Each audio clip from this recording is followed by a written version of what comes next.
I'm just gonna start. No joke, no intro, just get right on with the review. Today's review is on Studio Series 86 Coronation Starscream. For those who don't know, this is from the scene in the 1986 Transformers movie where Starscream thinks he's finally taken out Megatron and become the Decepticon leader. But he doesn't want to be just the leader of the Decepticons. He wants to be king of the Decepticons. So he sets up a coronation for himself. This is when Megatron comes back in his brand new drip, kills Starscream, and takes back his place as the Decepticon leader. With that out the way, let's get into the figure. This is a re-release, repaint,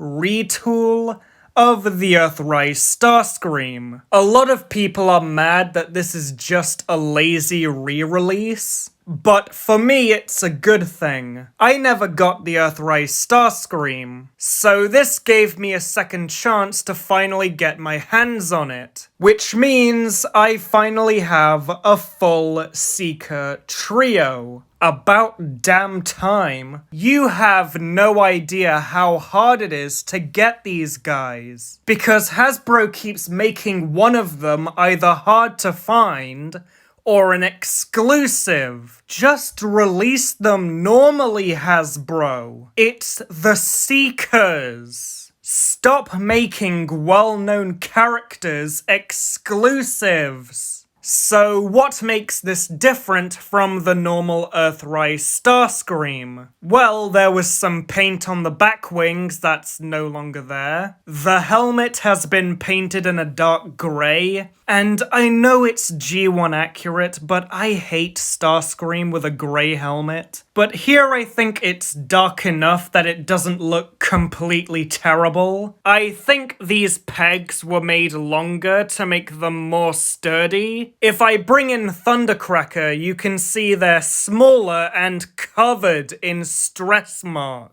And they've given him opening hands, which means he can hold a spoon. 11 out of 10, best toy. Besides that, this is basically just the same figure. And oh, what a figure. I know the Siege one is technically better, but if you just want one to stand proud on the shelf, this is the one to get. However, compared to the other Studio Series figures, this one may look a bit too detailed. Moving on to accessories, you get 2 pairs of null rays, this normal pair that plugs into the shoulders, and this pair attached to these shoulder pads. I would recommend shaving down or loosening these pegs, just to make them easier to put in or take out. You get a crown that slides onto his head, and a cape that's similar to the one that comes with the Masterpiece. No, not that one.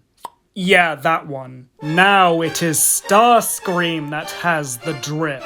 You also get this chair that he can sit in, and it can store all the accessories. Moving on to articulation, head goes up, down, left, and right. Shoulders go up, down, and out. Bicep rotation, elbow bend, nothing at the wrist, hands open, nothing at the waist, front skirt moves up, leg goes up, down, and out, thigh rotation, knee bend, and an ankle pivot. Posability is basic. I guess that's what you get for being based on a figure that's over 10 years old. The transformation is good. I don't think there's an actual problem with the legs. I think people just forget to plug it into the back and the front. And I have no problem with the wings. Most of the time. And the vehicle mode looks really good. We also see another difference from the Earthrise figure. These little grey squares, okay?